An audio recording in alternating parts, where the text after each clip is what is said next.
Sierra Leone, once a country brimming with promise and optimism, now finds itself in the midst of a crisis that has left many citizens bewildered and distressed.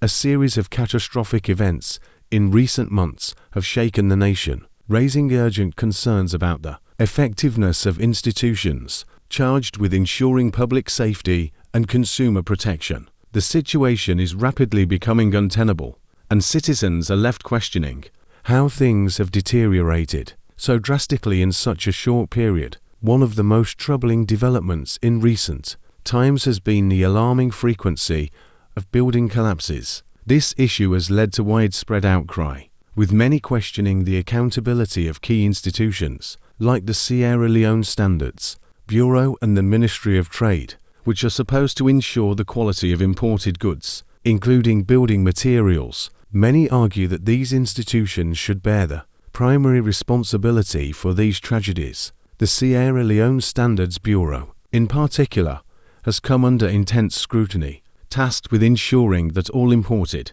commodities meet the necessary quality standards. It appears that the institution has largely failed in this duty. For years, there have been accusations that the Bureau has been more focused on receiving public funds than on fulfilling its mandate. These failures have had dire consequences, with substandard building materials, including weak iron rods and low-quality cement, being used in construction projects across the country. The result has been the collapse of numerous buildings, causing loss of life, destruction of property, and untold suffering for countless families. Many believe that if the Standards Bureau and other regulatory bodies are not held accountable, more buildings will collapse, leading to further devastation. The situation has become so dire that many investors are hesitant to put money into a country that seems increasingly vulnerable to disaster. For a nation trying to recover from years of civil unrest and underdevelopment, this is a significant setback. In light of these issues,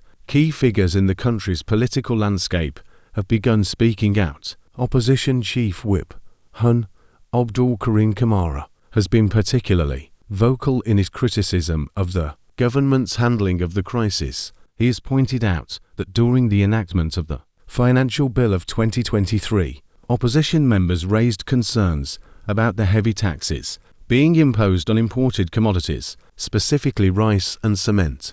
According to him, these taxes have contributed to the rising cost of basic building materials, further impoverishing the people. The government, however, ignored these warnings, accusing the opposition of attempting to hinder progress. Hun Kamara emphasized that the opposition's concerns were not an attempt to undermine the government, but rather an effort to protect the welfare of the masses. Follow Emabelnewstv for more updates.